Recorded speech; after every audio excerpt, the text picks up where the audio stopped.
कारं व्याप्तमेन चराचरम्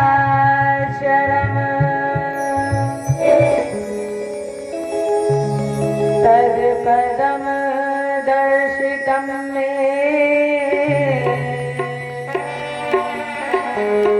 तस्मै श्री गुरुवे नमः।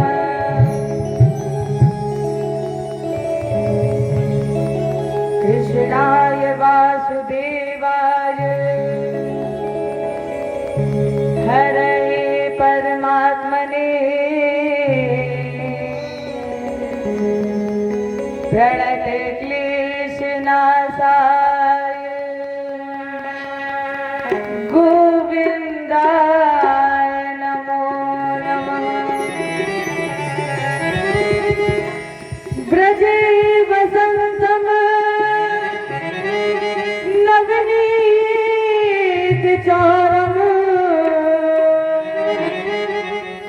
गोपाङ्गनानां चदकुलचौरम्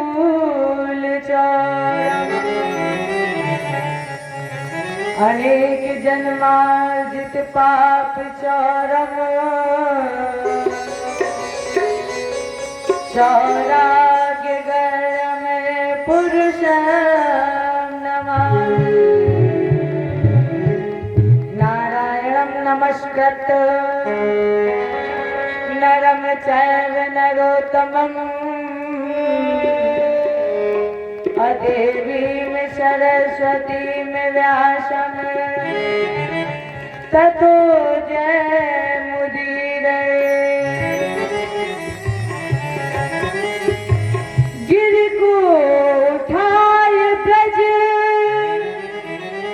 गोपों को बचाए लीनो अग्नि से उबार पांडु बालक मजारी के।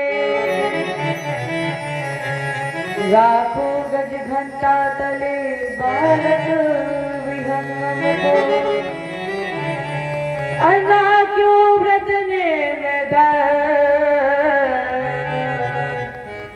पांडव की नारी को।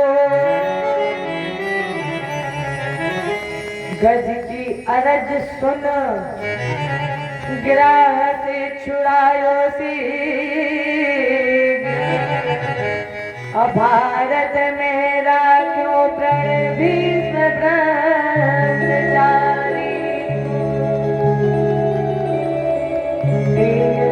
तापहारी है संत सुखकारी जो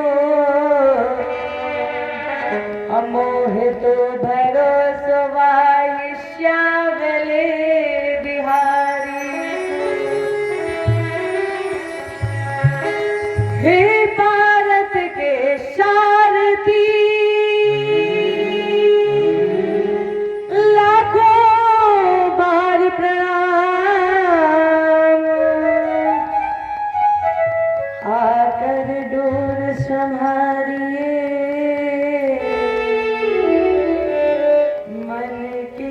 छुट्टी लगा। भगत भक्त भगवंत गुरु चतुर नाम बपे अतिन के पग बंधन किए नाशक बीन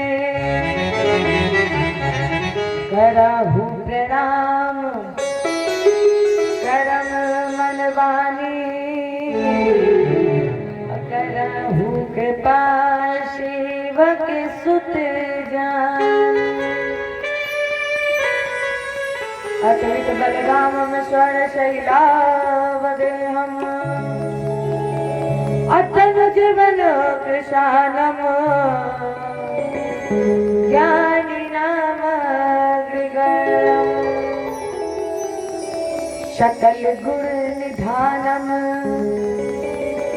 वानिनानाम धीशम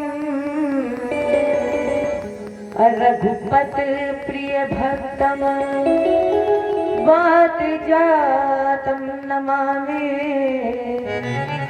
रघुपत प्रिय भक्तम वात जातम नमामि। जय बोलिए गुरुदेव भगवान की, कृष्ण भगवान की, रामचंद्र की, उमापति महादेव की, आदिशक्ति दुर्गे मैया की, भागवत भगवान की, बजरंग बली की, जय जय श्री राम, जय जय श्री राम, जय जय श्री राम।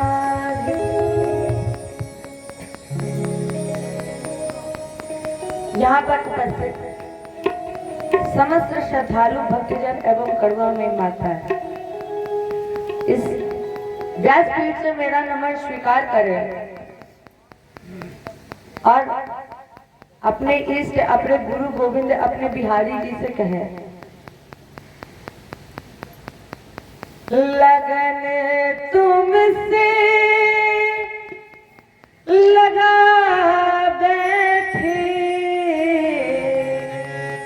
हे ठाकुर, हे बिहारी जी, हमने जब से आपसे लगन लगाई है तब से कहीं और लगन लगाने की जरूरत ही नहीं पड़ी, और जब आपसे लगन लग गई है तो फिर ये संसार के लोग कुछ भी कहें, हम पीछे हटने वाले नहीं हैं।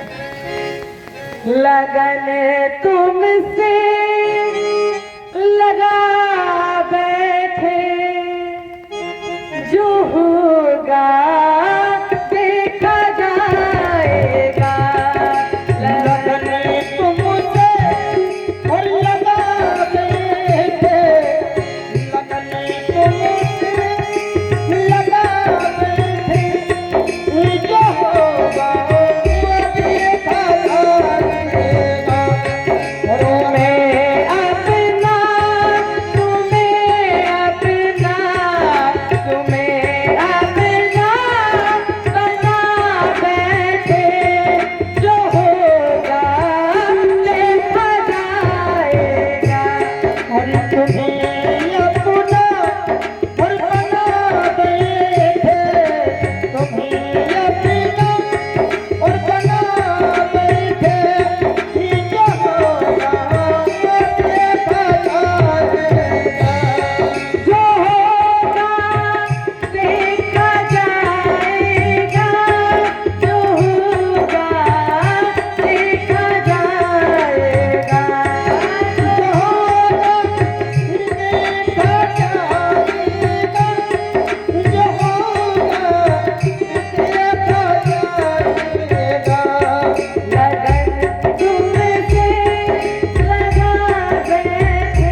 पहले आप ये जानिए कि आप जिसकी कथा सुन रहे हो श्रीमद् भागवत कथा,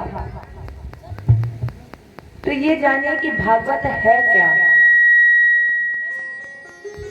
क्योंकि आपने सुन ली और कल भूल गए, तो पहले ये जानिए कि भागवत क्या है।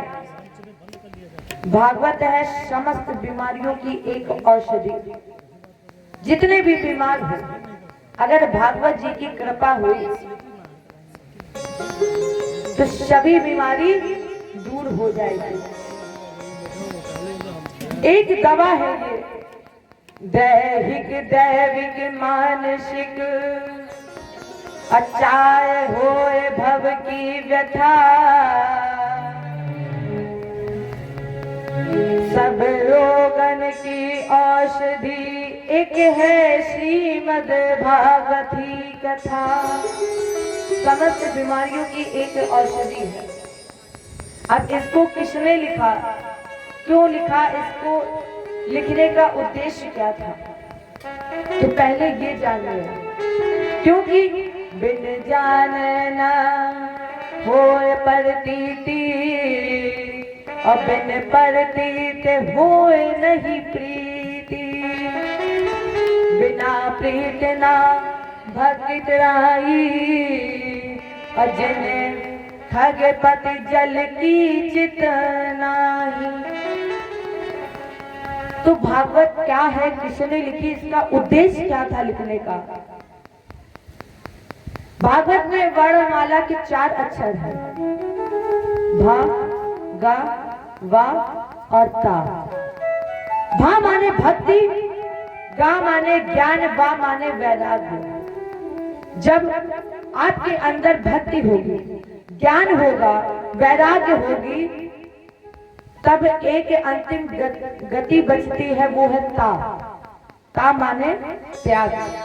जब आपके अंदर भक्ति ज्ञान वैराग्य होगी तो भागवत जी की अंतिम जो गति है त्याग।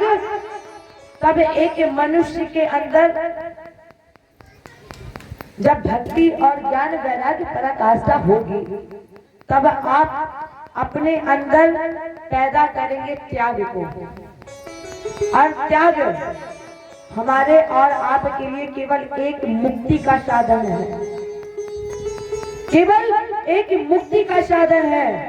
और यहाँ पे भागवत जी का दूसरा भाव या दूसरा मतलब, भागतस्य सर्वलोकेषु गतिर्तस्य अलौकिकी, अवररम सर्वशास्त्रेषु तदश्याम भवाम कुतो।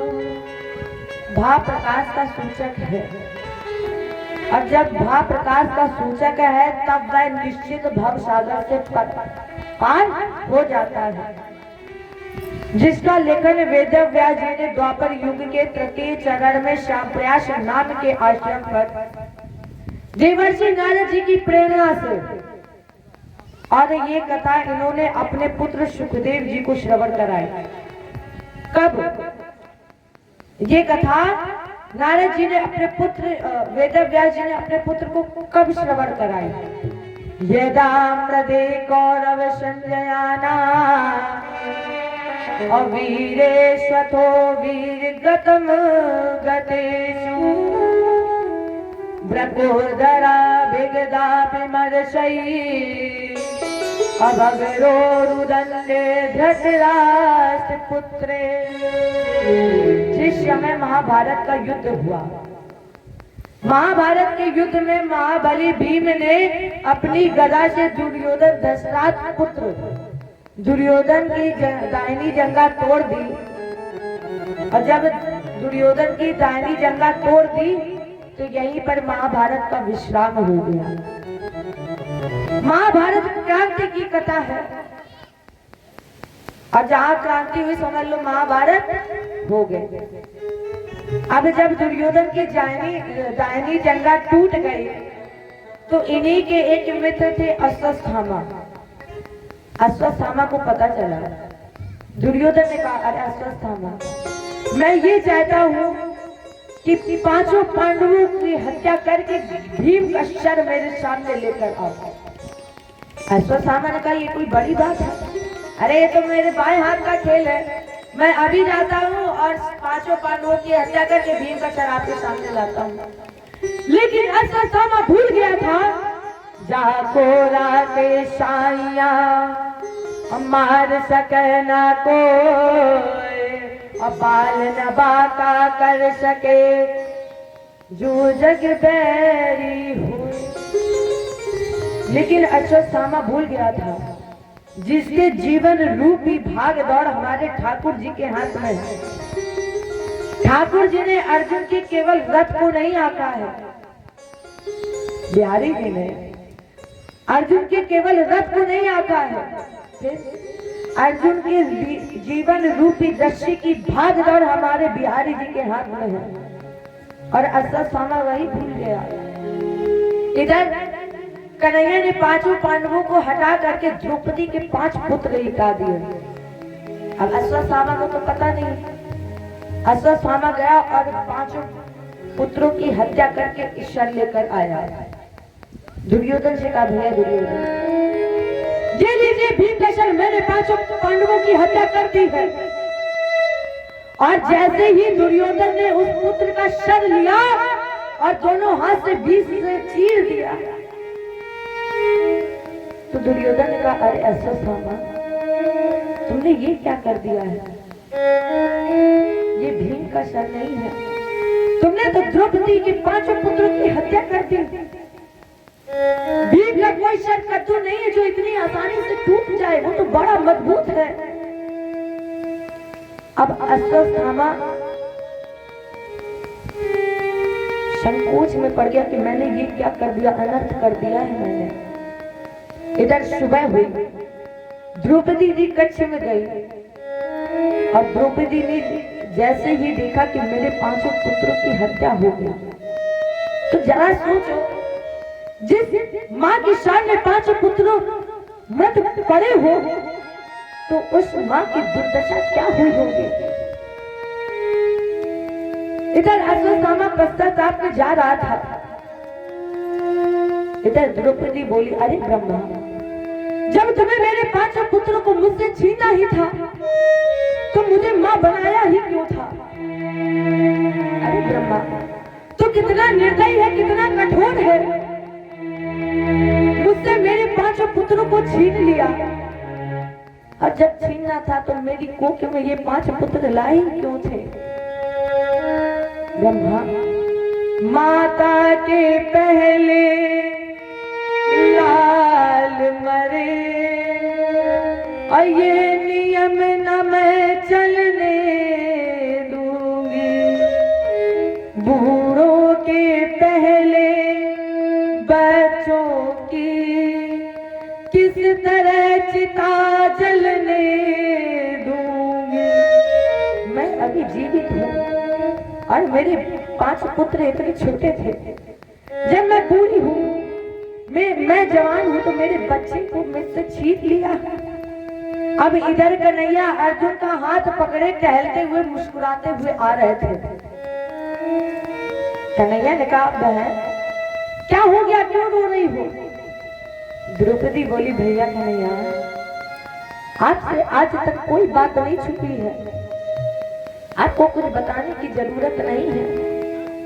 कन्हैया, मैं वो गैया हूँ जो बिन बछड़े के रह नहीं सकती। माँ की ममता तो ममता होती है, और तुम्हें बताने की जरूरत नहीं है, तुम्हें सब कुछ पता है। फिर भी कन्हैया, तुम जानना चाहते हो तो सुनो, मेरे 5 पुत्रों की हत्या हो गई है। और जैसे ही अर्जुन ने सुना, अश्वत्थामा के पीछे भाग खड़ा हुआ। अश्वत्थामा अपने को बचाने के लिए ब्रह्मास्त्र का प्रयोग किया, और जब अश्वत्थामा ने ब्रह्मास्त्र का प्रयोग किया तो अर्जुन जलने लगे, आवाज लगाई कन्हैया। अर्जुन ने बचने के लिए भी उपाय निकाला। इसके बाद अर्जुन ने अश्वत्थामा को बंदी बना लिया और ले गया सभा में कन्हैया के सामने। अर्जुन ने कहा, कन्हैया न्याय करो।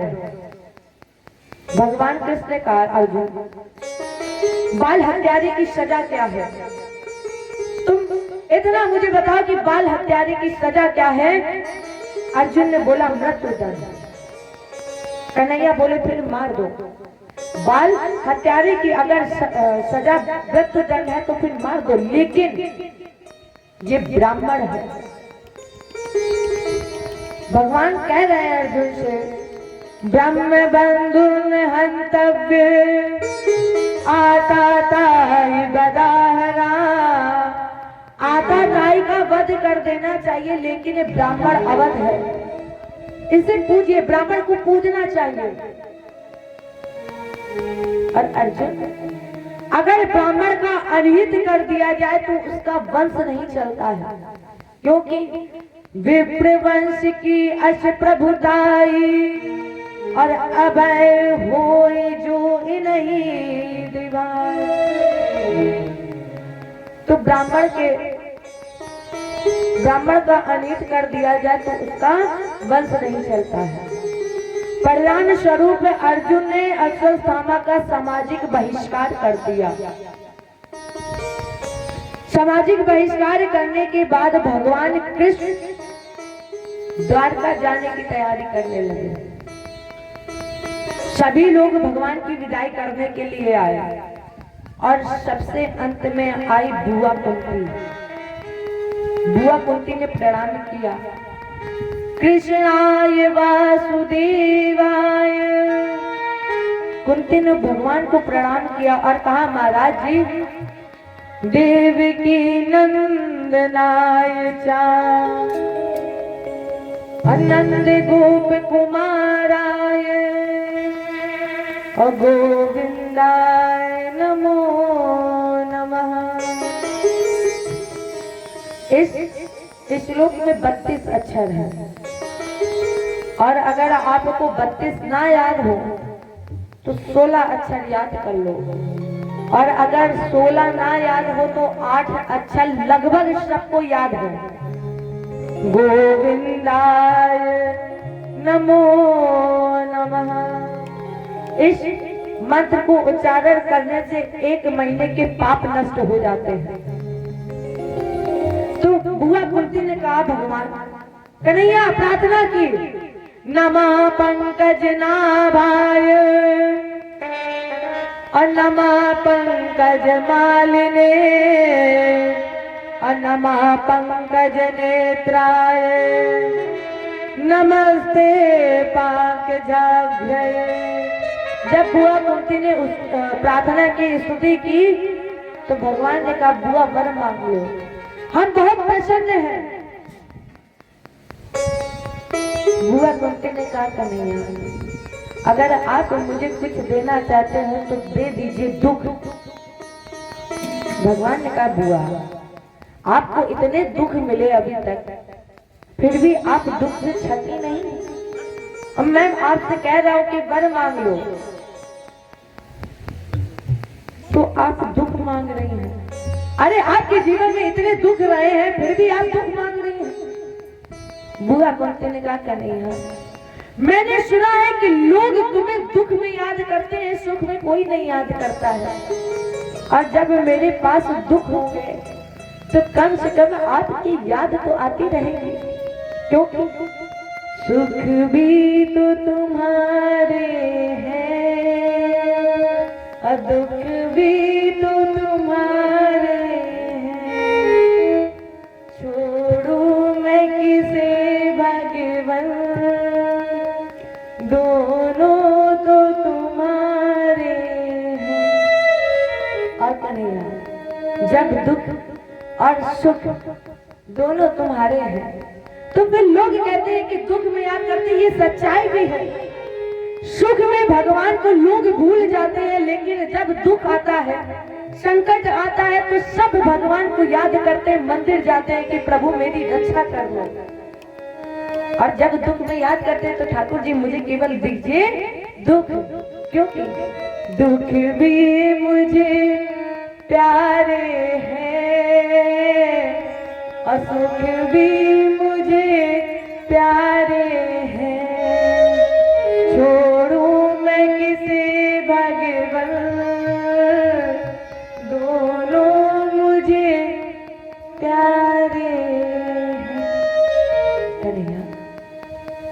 मुझे दोनों प्यारे हैं तो केवल दीजिए मुझे दुख। संसार है कि नदियाँ सुख दुख दो किनारे हैं, और ना जाने कहाँ जाए हम बहते धारे हैं। है एक नदिया सुख दुख दो किनारे हैं, और ना जाने कहाँ जाए हम बहते धारे हैं, हम बहते धारे हैं। संसार है नदियाँ दुखी किनारे हैं, अब जाए कहाँ हम तो बहते धारे हैं, हम बहते धारे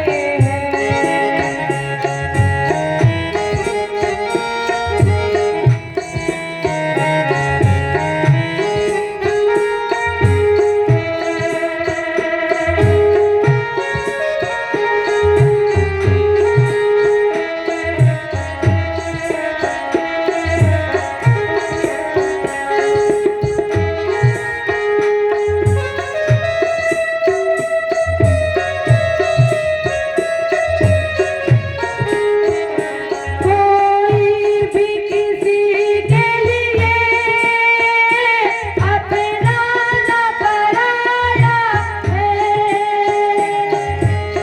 ये भी किसी के लिए अपना ना पराया है। हर दिन के उजाले में हर आदमी साया है, जिनके उजाले में वो दिन तारा है। हर आदमी साया है। कुदरत भी तो देखो यहाँ कितने निराले हैं, ना जाने कहाँ जाए हम बहते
धरती से अंबर में आँखों से बरसती है। हर रोज यही बूंदे फिर बादल बनती है। हर रोज पोते ये बादल बनती है। फिर बादल बनती है। इस बनने बिगड़ने के कल दूर भी जागे हैं। ना जाने कहाँ जाए हम बहते तारे हैं। हम बहते तारे हैं। हम बहते तारे हैं। हम बहते तारे हैं। हम बहते तारे।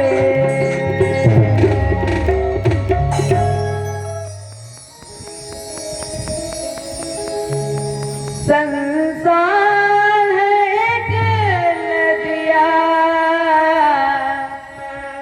सुख दुख दो किनारे हैं। और ना जाने कहाँ जाए हम बहते धारे हैं। इसलिए ठाकुर जी मुझे दीजिए दुख। इसके बाद कन्हैया को कोई जाने ही नहीं देना चाहता था। अब जिसे बिहारी जी मिले, जिसके साथ बिहारी जी रहे हो, तो उसे कौन जाने देना चाहता होगा। कभी बुआ कुंती रोकती है, कभी बहन सुभद्रा रोकती है, कभी बहन द्रौपदी, मतलब कोई जाने ही नहीं देना चाहता था। तो आज कन्हैया बोले ठीक है, अगर आप लोग नहीं जाने दे रहे तो आज हम यहीं पर रुक जाते, यहीं विश्राम करते। कन्हैया ने रात में विश्राम किया। अचानक इनकी आंख खुली तो इन्होंने देखा कि सबके शिविर में दीपक बंद है, सब सो रहे थे। बाहर निकले तो देखा कन्हैया ने कि सबके शिविर का दीपक बंद है, लेकिन युधिष्ठिर के शिविर का दीपक जल रहा था। जिज्ञासावश कन्हैया गए, उस शिविर में प्रवेश किया तो कन्हैया ने देखा कि युधिष्ठिर उस दीपक के सामने बैठा रो रहा था। कन्हैया ने कहा युधिष्ठिर क्या हो गया है, क्यों रो रहे हो। युधिष्ठिर एकदम से उठे और कहा कन्हैया मुझे नहीं चाहिए राजयज्ञ। मुझे युद्ध में न जाने कितनों की हत्या हो गई। भीष्म पितामह सैया की सेज पर लेटे हैं, मृत होने जा रहे हैं। इसलिए कन्हैया मुझे नहीं चाहिए राजयज्ञ। अब कन्हैया ने युधिष्ठिर को समझाने के लिए गीता का ज्ञान दिया। हमारी समझ में भगवान ने दो जगह गीता का ज्ञान दिया है। कब? एक बार अर्जुन को दिया और अब युधिष्ठिर को। लेकिन जब भगवान ने अर्जुन को गीता का ज्ञान दिया, पाठ कराया, तो अर्जुन को गीता का ज्ञान हुआ। पर अब युधिष्ठिर को वही गीता का ज्ञान दे रहे हैं, युधिष्ठिर के ऊपर कोई असर ही नहीं हो रहा है। क्यों? क्योंकि युधिष्ठिर कन्हैया को अपना छोटा भाई मानते थे, कभी बड़ा माना ही नहीं कन्हैया को। युधिष्ठिर कन्हैया को अपना छोटा भाई मानते थे, और वैसे भी बड़े लोग छोटे की बात कहाँ मानते हैं। छोटा अगर बोल दे कि नहीं भैया ये गलत है ये सही है, तो बड़ा एकदम से तुरंत डांट कर बोल देता अरे तुम बैठ जाओ, तुम छोटे हो, तुम्हें क्या पता है। इसलिए शायद युधिष्ठिर को भी ज्ञान नहीं हुआ, क्योंकि कन्हैया को छोटा भाई मानते थे। तो अब युधिष्ठिर को समझाने के लिए भगवान कृष्ण पांडवों और द्रौपदी को लेकर भीष्म पितामह के पास गए। भीष्म जी बाड़ों की सेज पर लेटे हुए थे। भगवान ने पांचों पांडवों को आगे कर दिया और खुद पीछे हो गए। अर्जुन आगे बढ़े और कहा बाबा जी। अर्जुन युधिष्ठिर अपने बड़े भाई युधिष्ठिर के साथ आपको प्रणाम करता है। भीष्म पितामह ने इन्हें आशीर्वाद दिया और आशीर्वाद देने के बाद ये उधर उधर देख रहे हैं। अर्जुन ने कहा बाबा किसे देख रहे हो, क्या ढूंढ रहे हो? भीम बोले अर्जुन वो नहीं आया। अर्जुन बोले कौन? भीष्म ने कहा वही गौए चराने वाला ग्वाला नहीं आया। और जैसे ही भीष्म जी ने कहा कि वो गौए चराने वाला ग्वाला नहीं आया, भगवान ने अर्जुन को पीछे किया और खुद आगे हो गए। भीष्म ने कहा कन्हैया तो यहाँ भी अपनी कला से बाज नहीं आया, तूने यहाँ भी अपनी कला दिखा दी है। अरे माखन चुराने वाले, माखन चोर। गर्ग संहिता में गर्गाचार्य जी ने बहुत अच्छा श्लोक लिखा है। भीष्म ने स्तुति की कहा महाराज जी, ब्रजे वसंतम अनवनीत चौरम। अरे चोर, अब ऐसे भी हम लोगों की कहाँ औकात है कि भगवान को चोर बोलते हैं। उन्होंने कहा ब्रजे वसंतम अनवनीत चौरम अगोपांगना नाम चदकूल चौरम। अरे चोर चितचोर, फिर भी तुझे तसल्ली नहीं हुई। अनेक जन्मार्जित पाप चौरम चौराग्य में पुरुष नमामि। गोकुल वृंदावन में माखन चुराने वाले फिर भी तसल्ली नहीं हुई तो यमुना पुल में गोपियों की चीर चुरा ली, और फिर भी तसल्ली नहीं हुई तो भक्तों के संगहित पापों को चुराने वाले अरे चोर, अरे चोरों के सरदार। ये भीष्म आपको प्रणाम करता है। भगवान बोले भीष्म पितामह जी, महाराज जी मैं ये सोच रहा हूँ कि आप धर्म का उपदेश करें। और जैसे ही भगवान ने कहा कि आप धर्म का उपदेश करें, द्रौपदी बोली आज भैया को हो क्या गया है, क्या हो गया है आज भगवान को जो भीष्म जी से कह रहे हैं कि आप उपदेश दो इन्हें। और जैसे ही भीष्म पितामह ने युधिष्ठिर के सामने उपदेश करने प्रारंभ किया, दान धर्मान राज धर्मान अमोच धर्मान विभाग सह श्री धर्मान भगवत धर्मान और समास वास योगिना। जब भीष्म पितामह जी उपदेश कर रहे थे तो द्रौपदी एकदम से हंस पड़ी। भीष्म ने कहा पांचाली तेरा इतना दुस्साहस कि तू मेरे सामने हंस रही है।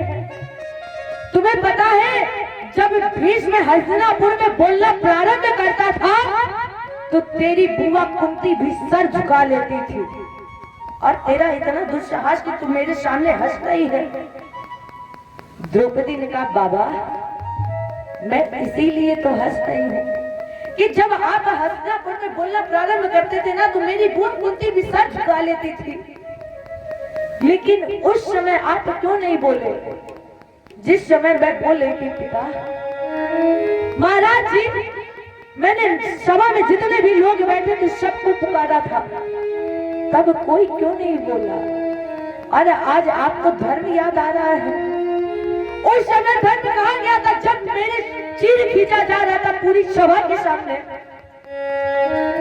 तब उस समय धर्म कहा था। जब मैं चिल्ला रही थी, आज से पूछ रही थी गुरु द्रोण बोलो पितामह जी बोलो, तुमसे तुम्हारी बहू पूछती है, मुझे नर्क करवा रहे हो सभा में, बोलो जीवा क्या खिची जा रही है। उस समय कहा गया था आपका उपदेश, जब मैं चिल्ला रही थी कि भीष्म पितामह मेरी रक्षा करो, तब आप कहाँ थे? तब आप क्यों नहीं बोले? जब बाबा मैंने आपसे पूछा, जिन्होंने कभी मेरी सूरत न देखी वो देखेंगे नंगा बदन आज सारा। तब आप कहाँ थे जब मुझे पूरी सभा के सामने नग्न करवाया जा रहा था? तब मैं चिल्ला रही थी बीच में किताब मेरी रक्षा करो। तब आप नहीं बोले। जब पूरी सभा में कोई नहीं बोला तब मुझे ज्ञात हुआ कि मेरा केवल एक है, वो है मेरा कन्हैया। और आज आप उपदेश कर रहे हैं। आज ऐसा लग रहा है आपको देखकर कि जैसे आपके अलावा कोई धर्मात्मा पुरुष है ही नहीं। भीष्म जी ने कहा, बेटा तुम्हारा बोलना बहुत जरूरी था, क्योंकि अगर आज तुम ना बोलती तो ये भीष्म अपनी छाती पर बोझ लेकर जाता। इन सभी का केवल एक ही उत्तर है बेटी, प्राणी जैसा खाता है अन्न उसका वैसा बनता ही मन, जैसा पीता है पानी उसकी वैसी ही बनती है बाड़ी। बेटी मैं दुर्योधन का दूषित अन्न खा रहा था, इसलिए मैं कुछ समझ ही नहीं पाया। भीष्म पितामह ने उपदेश दिया। उपदेश देने के बाद भगवान बोले, बाबा मैं चलूं? भीष्म ने कहा, जाने से पहले मेरा एक काम कर दीजिए। क्या? आप बोलिए क्या काम है? भीष्म ने कहा कि मेरी बेटी से विवाह कर लो।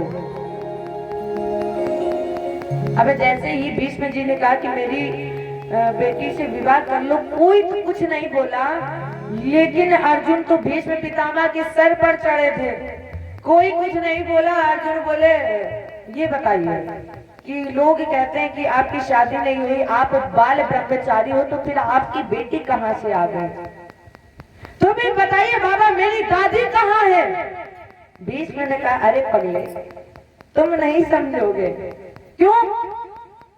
क्योंकि मेरी बेटी का नाम है मति, मेरी बेटी का नाम है बुद्धि, और आज तक ये बुद्धि भगवान के में नहीं लगी है। और मैं चाहता हूँ कि अगर मेरी बुद्धि भगवान में लग जाए तो फिर मेरा कल्याण हो जाएगा। इसलिए केवल आप मेरी बेटी से विवाह कर लो। इति मति रूप कल्पिता वित्रस्या भगवती शाश्वत पुंगवे विभुन में। मेरी बुद्धि अगर कृष्ण के चरणों में लग जाए तो मेरा कल्याण हो जाएगा। भीष्म ने भगवान को बुद्धि समर्पित कर दी। कन्हैया वापस चले और उधर भीष्म ने मकर संक्रांति सूर्य उत्तारण हुआ, इन्होंने महात्याग कर दिया। इस प्रसंग का शायद एक ही शायद, और जो आपने सुना भी होगा, ज्योति से ज्योति जलाते चलो, ज्योति से ज्योति जलाते चलो, और प्रेम की गंगा बहाते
बहाते चलो, प्रेम की गंगा बहाते चलो।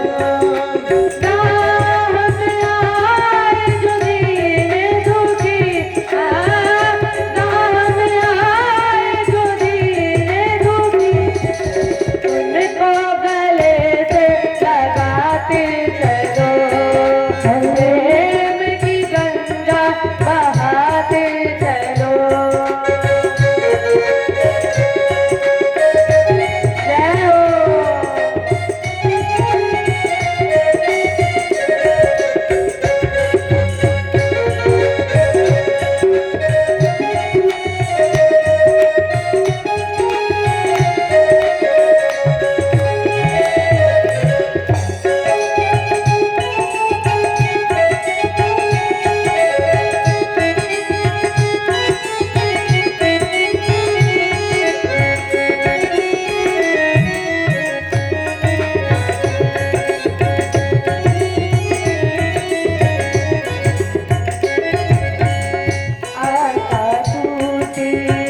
ममता रूठी, टूट गया है किनारा, आशा टूटी, ममता रूठी, छूट गया ये किनारा।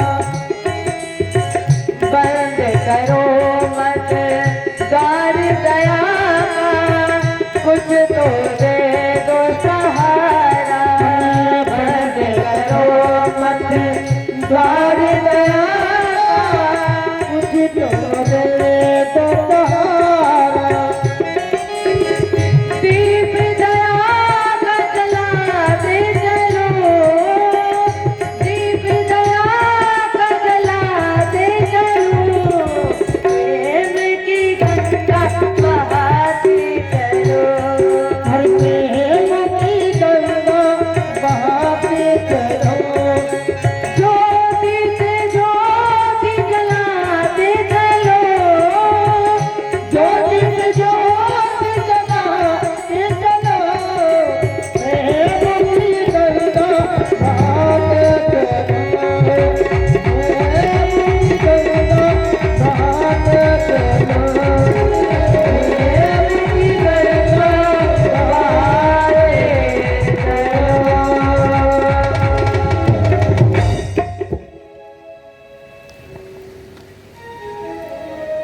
इसके बाद युधिष्ठिर को राजा बनाया। भगवान ने द्वारका में प्रवेश किया, लेकिन इसके पहले द्वारका में प्रवेश करने से पूर्व भगवान ने उत्तरा के गर्भास्थ बच्चे की रक्षा की। आज तक या तो भगवान सबसे पहले गए हैं गर्भ में या भक्त, लेकिन उत्तरा भारत की एक ऐसी महिला है जहां पर भगवान और भक्त दोनों हैं। भगवान ने उत्तरा के गर्भ में बच्चे की रक्षा की और समय आने पर जब इससे बच्चे का जन्म हुआ तो इसका नाम रखा गया विश्वराज। बड़ा पावन पुनीत समय में इसका जन्म हुआ, जो 5 कुल का दीपक का राजा बना। प्रजा तीर्थ काल में अक्षर दान किया, महाराज युधिष्ठिर ने किया। और अब प्रजा तीर्थ काल कहते किसे हैं, अक्षर दान कहते किसे, ये जानिए। युधिष्ठिर ने अक्षर दान किया, लेकिन अब अक्षर दान क्या है, किसे कहते हैं। घर में जब बच्चे का जन्म होता है तो लोग बोलते हैं कि सूतक नहीं लगे। कब लगती है सूतक? जन्म के बाद संस्कार होता है नारा काटने का, और जन्म के बाद और नारा काटने के पहले, अर्थात जब तक जन्म लेने वाले बच्चे का नारा नहीं काटा जाता है तब तक सूतक नहीं लगती है। प्रजा तीर्थ काल कहते किसे हैं, अर्थात बच्चे के जन्म और नारा काटने के जो बीच का समय है उसे कहते हैं। और जीवन में सबसे अच्छा दान यही दान है, अक्षत दान। इसी समय होता है। उस प्रजा तीर्थ काल में राजन जो दान किया जाता है तो प्यारे उस दान का कभी क्षय नहीं होता है, इसलिए इसको कहते हैं अक्षत दान। तो महाराज युधिष्ठिर ने इस बालक के जन्मोत्सव पर प्रजा तीर्थ काल में अक्षत दान किया और इसी का प्रथम नाम, दूसरा नाम रखा गया परीक्षित। युधिष्ठिर ने 3 अश्वमेध यज्ञ कराए। भगवान कृष्ण प्रत्येक यज्ञ में आए और तीसरे में भगवान कृष्ण अर्जुन को लेकर द्वारका गए, जहां पर अर्जुन के साथ भगवान 7 मास तक रुके हैं। इस 7 मास में भगवान कृष्ण ने अपनी समस्त लीलाओं को अंतर्हित कर लिया। भागवत जी में देखो 3 चीजों का बड़ा महत्व है।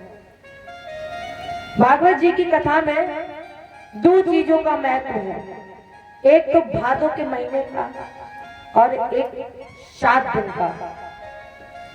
इन दोनों का बड़ा ही महत्व है, भादों के महीने का और 7 दिन का, क्योंकि 7 दिवस के बीच में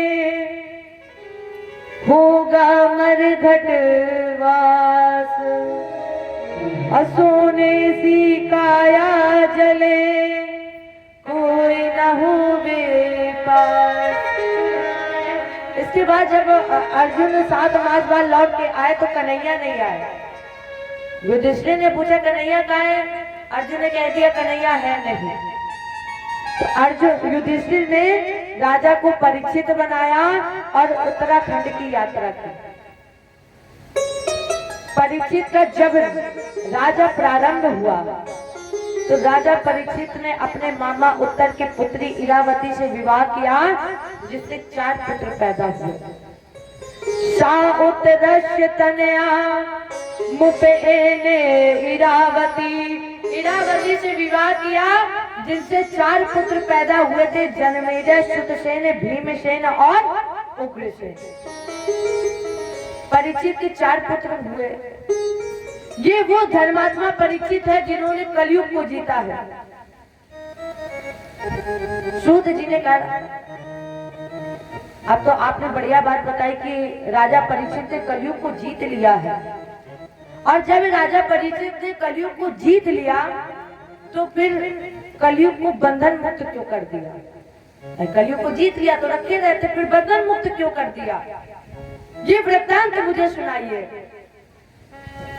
सूत जी ने कहा, राजेंद्र, जब दिग्विजय करते हुए यदा परीक्षित कुल जांगले वसा और गले में प्रतिष्ठान निज चक्रवर्ती, जिस समय राजा परीक्षित कुल जांगल प्रवेश में रुके हुए थे तो दिग्विजय के लिए इन्होंने सरस्वती जी के किनारे एक विचित्र दृश्य देखा। क्या? तत्र गोविधुनम राजा हन्यमानम नाथवत अदंजा हस्तम चवृखलम ददृशेन लालछनम। राजा परीक्षित ने सरस्वती जी के किनारे देखा एक गाय जिसके पीछे एक बैल 3 पैर टूटे हुए, एक पैर पर चल रही, काले रंग का राजा मसूर से चोट कर रहा है। कभी ये पीछे बार बार मुड़ कर देख रहे थे, कभी टकरा रही, कभी रो रही, कभी गिर रही। बैल ने पूछा, माँ आप इसलिए रो रही हो ना कि मेरे 3 पैर टूट गए हैं? आप इसलिए रो रही हो कि धर्म की पराजय हो रही है और अधर्म बढ़ता जा रहा है, या आप इसलिए रो रही हो कि ब्राह्मण संत देवताओं का अनादर हो रहा है? परीक्षित ने कहा, इसका मतलब ये कोई बैल नहीं है। अरे ये धर्म को जानने वाले धर्मात्मा कौन हो तुम? क्योंकि बैल तो धर्म को ज्ञान समझाता नहीं है, और अगर तुम धर्म को बता रहे तो हे धर्मात्मा कौन हो तुम?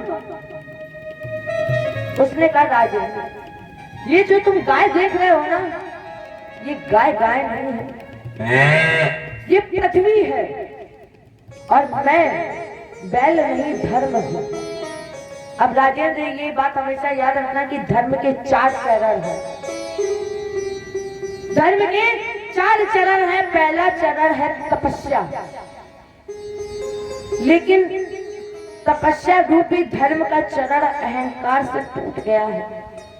इतना अहंकार लोगों में आ गया है कि अब कोई तपस्या करता ही नहीं है। दूसरा चरण है पवित्रता। धीरे धीरे करके परिवार में ये भी नष्ट होती जा रही है। घर में भी आजकल कहीं पवित्र कुछ रहा ही नहीं है। और तीसरा धर्म का चरण है सत्य। अब सत्य भी शून्य के समान हो गया है। कोई सच बोलना ही नहीं चाहता है। अब जैसे कोई सच भी बोल दे तो लोगों को लगता है कि ये झूठ बोल रहा है, तो बोल देते हैं अरे तुम कहाँ सच बोल रहे हो, ये तो झूठ बोल रहे हो। तो धीरे धीरे करके सत्य भी शून्य हो रहा है। अब मानस जी ने संकेत भी कर दिया है, झूठ ही लेना झूठ ही देना, झूठ ही लेना झूठ ही देना, झूठ ही लेना झूठ ही देना, झूठ ही लेना झूठ ही देना, झूठ ही लेना झूठ ही देना, झूठ ही भोजन झूठ चलेना, झूठ ही भोजन झूठ चलेना, झूठ ही लेना झूठ ही देना, झूठ ही भोजन झूठ चलेना। सब कुछ झूठ ही है। सत्य कोई बोलना ही नहीं चाहता। सत्य भी शून्य हो गया है। लेकिन प्यारे, जीने के लिए हमेशा 3 चीजें बहुत जरूरी है। पहली, 24 घंटे में एक बार ईश्वर का दर्शन, क्योंकि भगवान का दर्शन ना किया तो सब कुछ बेकार है। तुम चाहे जितना कुछ कर लो, क्योंकि अगर तुम कुछ कर भी रहे हो तो परमात्मा की कृपा से ही कर रहे हो। अगर वो ना चाहते तो तुम हिल भी नहीं सकते थे। दूसरी बात कि 24 घंटे में एक बार सत्य जरूर बोले। और तीसरी बात, करने के लिए कुछ ना कुछ काम।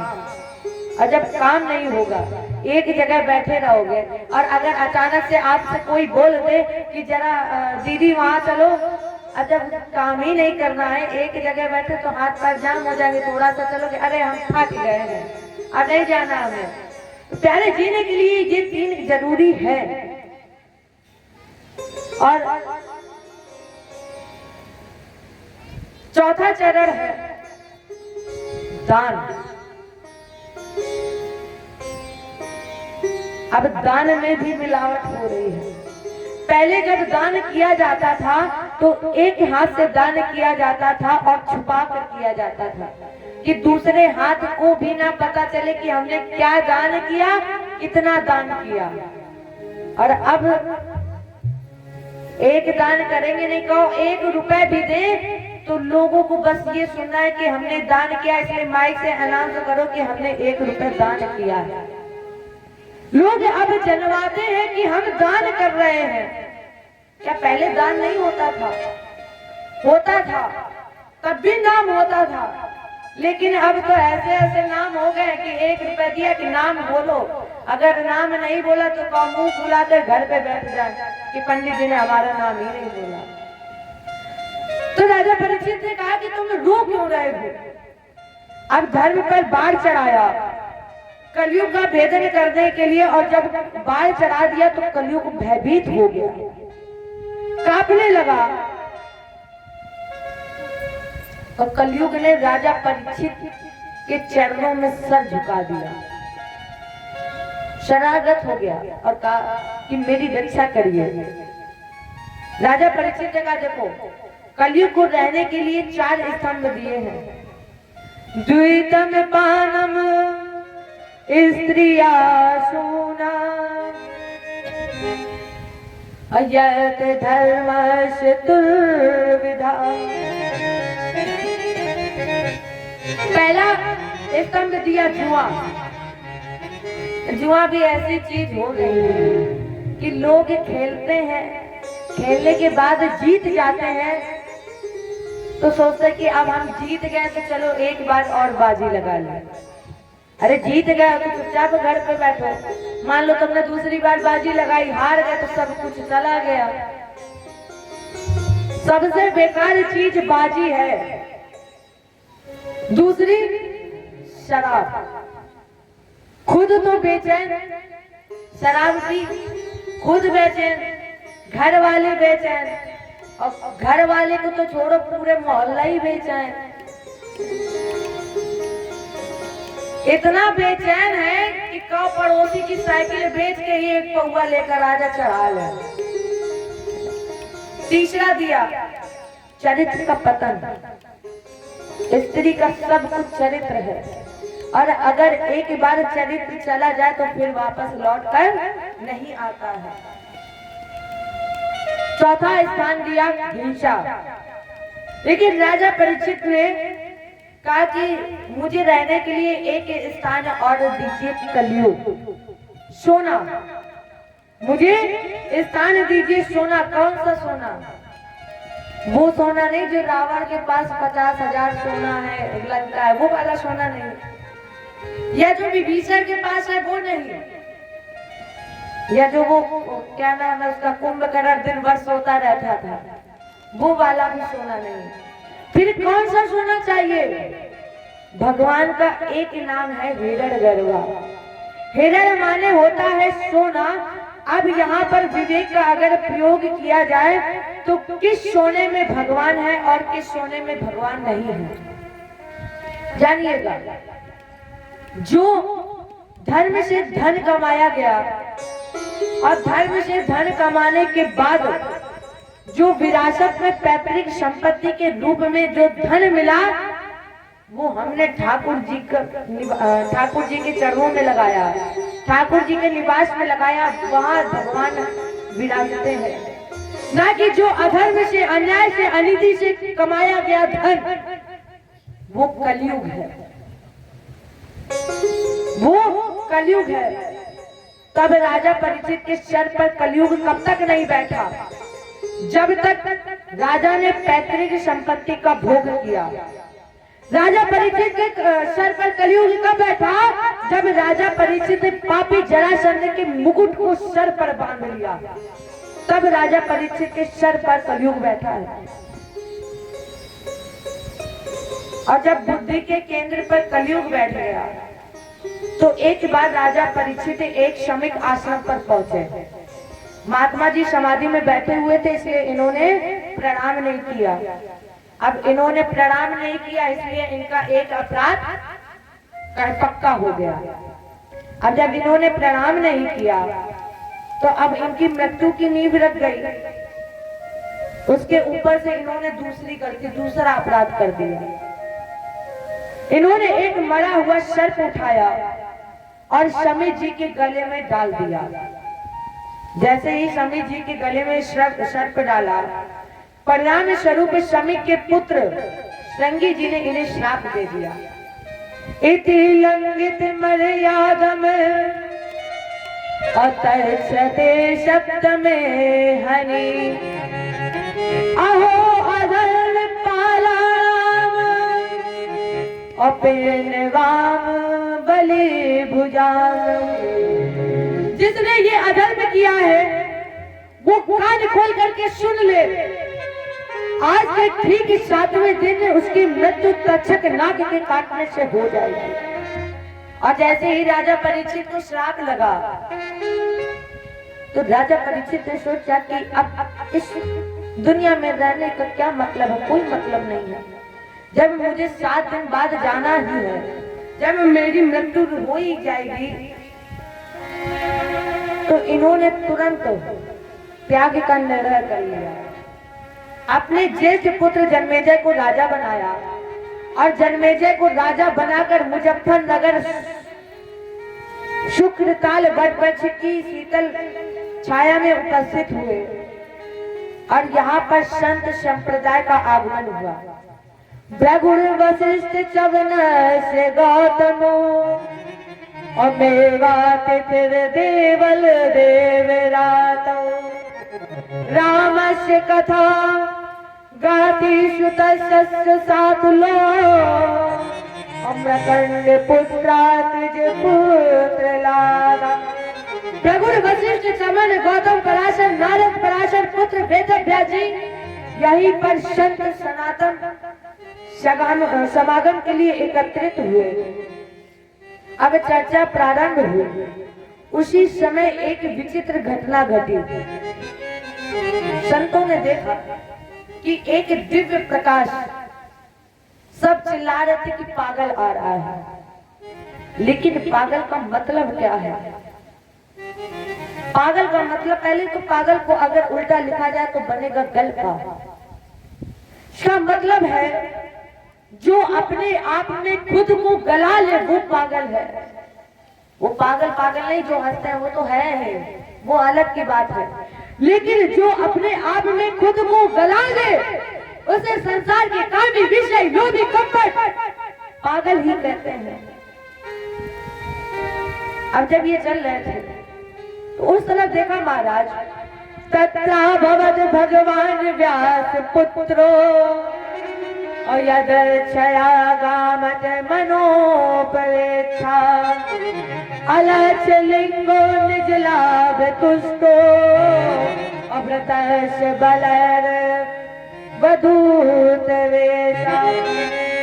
तत्रा भवद भगवान व्यास पुत्रो, एक दिव्य तेज बड़े श्याम भूषित है, क्योंकि लोग मिट्टी फेंक रहे थे, कुछ लोग गोबर फेंक रहे थे, कोई लोग पत्थर मार रहे थे, लेकिन सुखदेव जी को कोई फर्क नहीं पड़ा। सुखदेव जी अपनी मस्ती में चल रहे थे। कौन क्या कर रहा था, कौन क्या कर रहा है, कोई मतलब नहीं। सुखदेव जी दिगंबरम भक्त विकीर्ण के सम, शायद पहले चर्चा की गई होगी और अगर नहीं की गई तो हम आपको बता रहे हैं। जन्मत ही जग दुख निरख और नरा लपेटे अंग, अभाग चले सुखदेव जी लगे पिताजी संग। सुखदेव जी का जब जन्म हुआ तो नारा भी नहीं कटा, सुखदेव जी भाग खड़े हुए, वेदव्यास जी पिताजी पीछे पीछे भाग रहे। दिगंबरम भक्त विकीर्ण केशम, लंबी बाएं दिगंबर वेश, केश घुंघराले नेत्र हिरण की तरह चंचल। वेदव्यास जी ने उस समय अपनी जटाओं से रास्ता झाड़ा है। माँ ने अपनी जटाओं को ही झाड़ू बना लिए। बाबा पराशर जी ने अपने गति के स्वागत के लिए फूल बिछा दिए, क्योंकि अपने यहाँ पूजा भी होती है ज्ञान की। सुखदेव जी अपनी मस्ती में चले आए और चलते चलते ये सबसे उच्च आसन जो खाली पड़ा था वहां पर बैठ गए। और जब उस आसन पर बैठ गए, राजा परीक्षित ने देखा कि इनके बाबा इन्हें प्रणाम कर रहे हैं, पिताजी इन्हें प्रणाम कर रहे हैं, सभी अभिवंदन वंदन कर रहे हैं, तो इन्होंने भी धूप बत्ती जलाई और पूजन प्रारंभ किया। अहो अद्वयम ब्रह्मणम, वेदव्यास जी ने कहा बेटा पूजा बंद करो, जल्दी से जो मांगना है मांग लो, जो पूछना है पूछ लो, क्योंकि ये 6 मिनट से ज्यादा रुकते नहीं है। राजा परीक्षित ने प्रणाम किया, कहा गुरु जी मेरी पहली समस्या क्या है? अतः पृच्छामि संसिद्धिम अयोगी नाम परम गुरु अपुरुषे यत्कार। गुरु जी मेरी पहली समस्या ये है कि मनुष्य जन्म से मृत्यु तक क्या करे जिससे उसके जीवन का कल्याण हो जाए?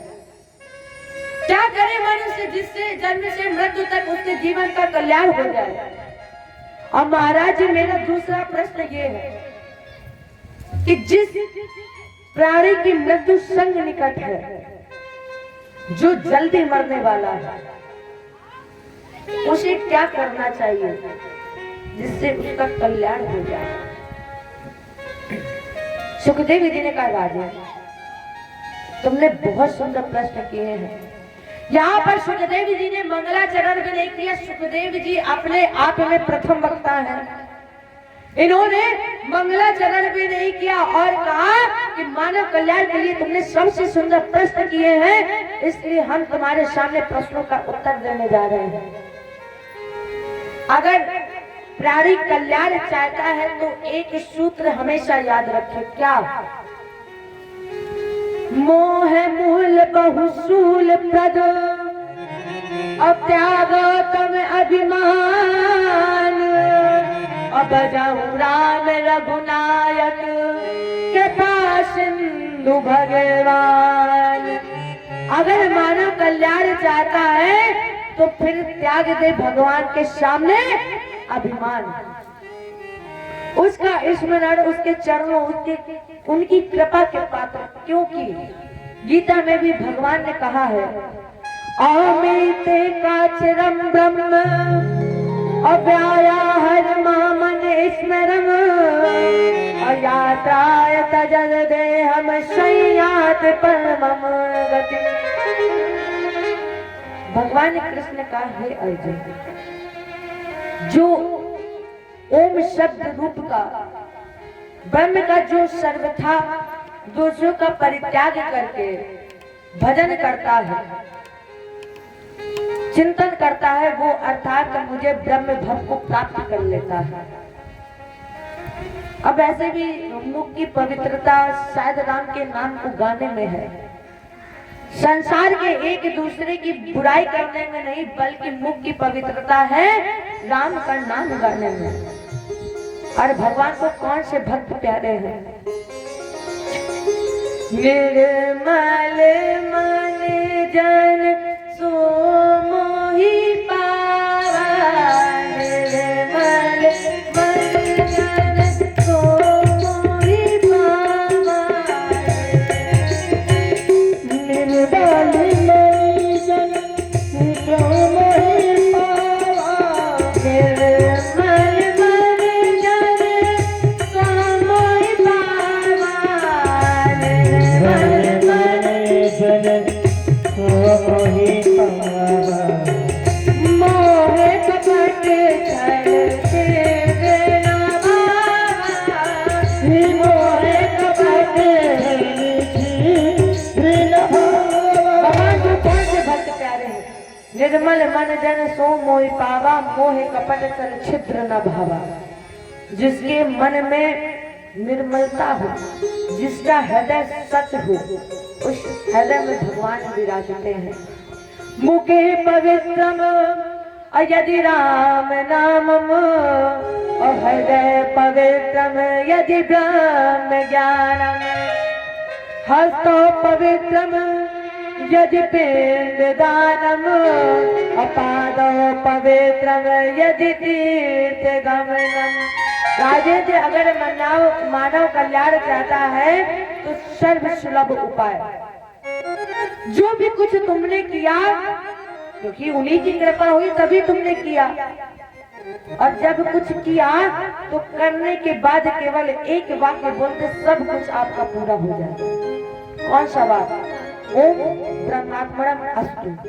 ठाकुर जी, जो कुछ भी है वो सब आपका ही दिया हुआ है, क्योंकि तेरी सत्ता के बिना हे प्रभु मंगल मूल, पत्ता तक हिलता नहीं, हिले नहीं कहूँ फूल।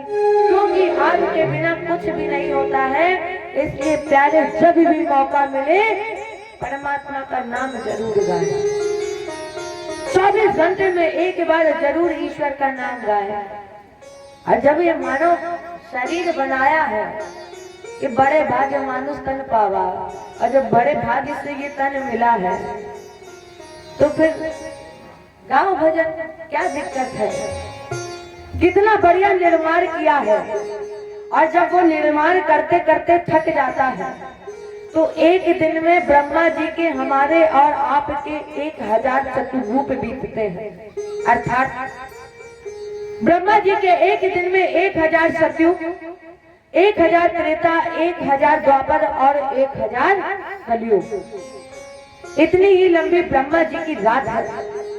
राजेंद्र, दोनों को मिलाकर कहते हैं कल्प।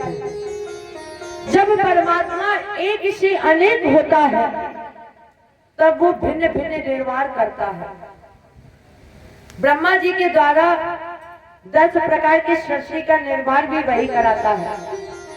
समय पड़ते ही परमात्मा ने इसके 3 भाग किए, आत्मा, परमात्मा और विराट। राजेंद्र, यही भगवान का प्रथम अवतार है। इसके बाद इस पिंड में जब पंच प्राण वायु का समावेश हुआ तो ये हिलने डुलने लगा, और जब ये हिलने डुलने लगा तो इसे प्यास और भूख का आभास हुआ।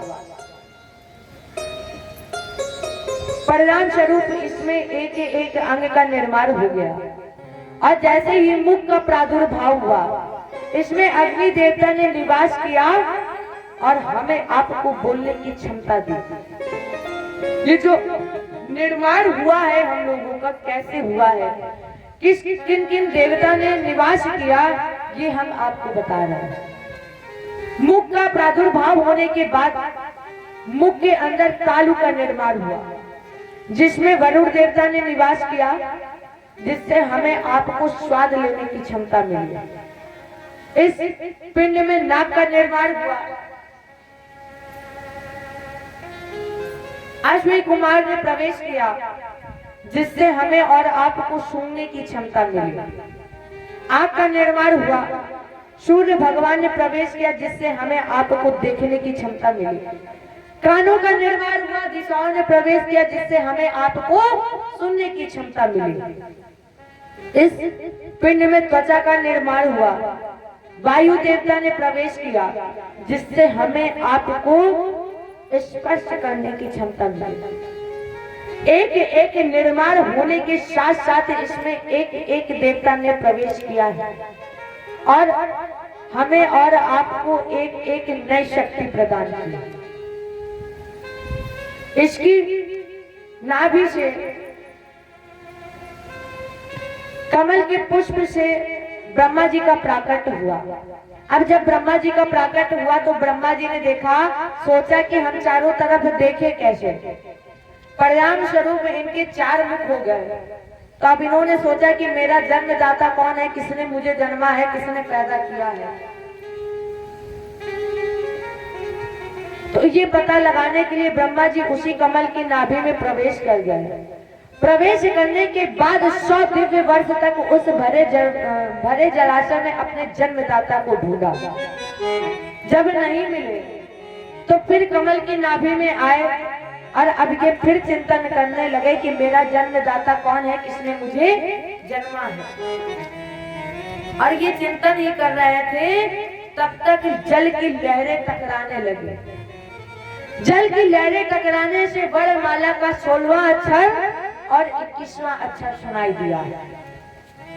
16वां अक्षर है ता और 21वां अक्षर है पा। तो जल की लहरें टकराने से ऐसा लग रहा था कि जैसे कह रही हो तप करो। परिणाम स्वरूप ब्रह्मा जी ने वही नादी को स्वीकार करके 100 दिव्य वर्ष तक तपस्या की। और जब ये शिव 100 दिव्य वर्ष तक तपस्या कर रहे थे, उसी समय श्री हरि नारायण वहां पर आए। ब्रह्मा जी को चतुर्थ श्लोकी भागवत जी का ज्ञान दिया। भगवान ने कहा, ब्रह्मा जी, जब इस जगत में कुछ भी नहीं था तब भी मैं हूँ, जब इस जगत में कुछ है तब भी मैं हूँ, और जब इस जगत में कुछ नहीं होगा तब भी मैं ही हूँ। अर्थात ब्रह्मा, मैं प्रारंभ में भी हूँ, मैं अंत में भी हूँ, और मेरे ना होने वाले अंत में भी मैं ही हूँ।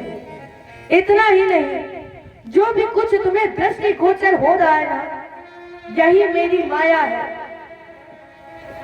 यही मेरी माया है। परिणाम स्वरूप तप बल के द्वारा इस सृष्टि क्रम की रचना की। ब्रह्मा जी के द्वारा 10 प्रकार की सृष्टि रचाई गई, जिसमें 6 सृष्टियां प्राकृतिक हैं, 6 सृष्टि व्याकृत है, एक सृष्टि प्राकृत और व्याकृत दोनों की मध्य की है। 6 सृष्टियों का निर्माण हुआ, उसमें पंचभूति की इंद्रियों, देवताओं, मन, अविद्या, ये सृष्टि रची। व्याकरण सृष्टि में इन्होंने सबसे पहले 6 प्रकार के वृक्ष पैदा किए, जैसे औषधि, वनस्पति, लता, द्रव्य आदि, इनका निर्माण किया। ब्रह्मा जी ने इसके बाद 28 प्रकार के पशु पक्षियों को जन्म दिया। इन 28 पशु पक्षियों को 3 भागों में बांट दिया, जो ये त्रियोनि कहलाए। 2 खुर वाले जानवर जैसे हिरण, बकरी, सुअर। इसके बाद 5 नाखूनों वाले जानवरों को प्रकट किया, जैसे कुत्ता, शियार, बंदर। इनको पैदा किया। प्रेत योनि की तीसरी सृष्टि में ब्रह्मा जी ने हंस, कौवे, माने जितने भी आकाश में उड़ने वाले पक्षी हैं, इनको पैदा किया। ये 8वीं सृष्टि है। और 9वीं सृष्टि में मानव का जन्म हुआ। 10वीं सृष्टि में 4 पुत्र पैदा हुए, सनातन चा सनातनम मधात्मक को। ये व्याकृत और प्राकृत दोनों के मध्य में विचरण करते थे।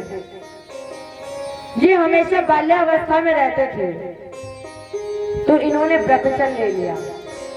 ब्रह्मा जी ने देखा, सोचा कि मैंने इन्हें गृहस्थ जीवन के लिए जन्म दिया और ये ब्रह्मचारी बन गए। तो ब्रह्मा जी को बहुत क्रोध आया।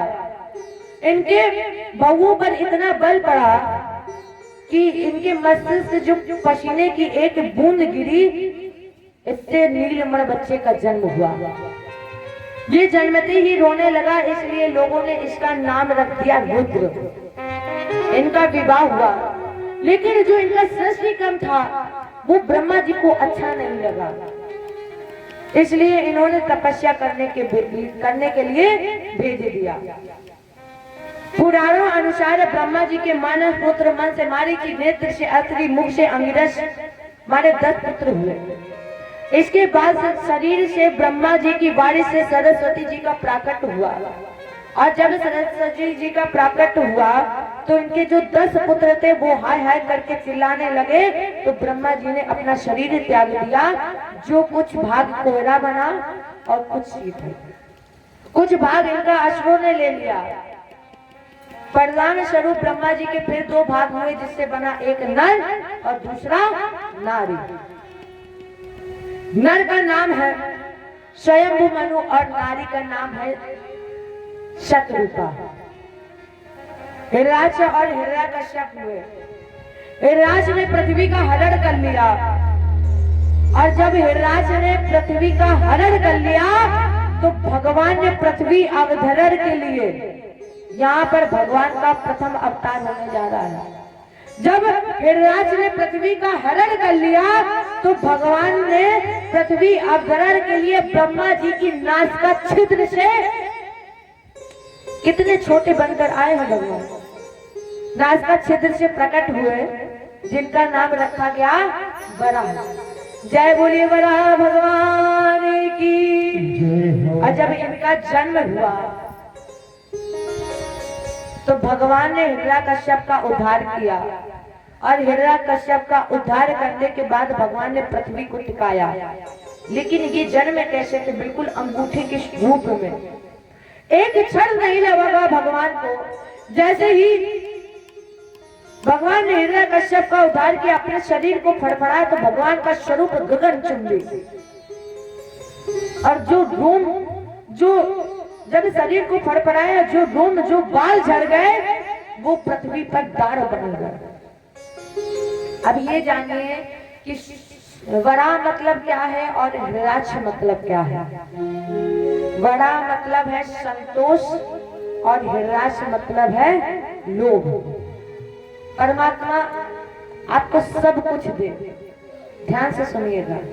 परमात्मा आपको सब कुछ दे, खाने को बढ़िया पकवान दे, खीर दे, पनीर की सब्जी दे, 56 भोग दे, लेटने के लिए डबल बेड गद्दा दे बढ़िया आराम से, लेकिन संतोष ना दे, तो क्या आपको खाने का मन होगा? क्या आपको नींद आएगी? और अगर यही परमात्मा कुछ ना दे, खाने के लिए 2 रोटी दे दे, और संतोष दे दे, लेने के लिए एक चारपाई दे दे, 2 क्षण नहीं लगेगा, आप बिस्तर में जाओगे, इतनी प्यारी नींद आएगी आपको। और जब परमात्मा इतना सब कुछ करता है तो हम लोग परमात्मा का गायन नहीं करते हैं। और जिस दिन परमात्मा ने संतोष छीन लिया तब क्या करोगे? मतलब इन सबका एक साथ गोधन गजधन बाजधन और रतन धन खान, और जब आवे संतोष धन सब धन दूर समान। चाहे जितना धन हो आपके पास, लेकिन परमात्मा संतोष ना दे तो सब धन धूल के समान है, सब कुछ बेकार है। चलिए एक प्यारा सा भजन। गोविंद मेरो है, गोपाल मेरो है, गोविंद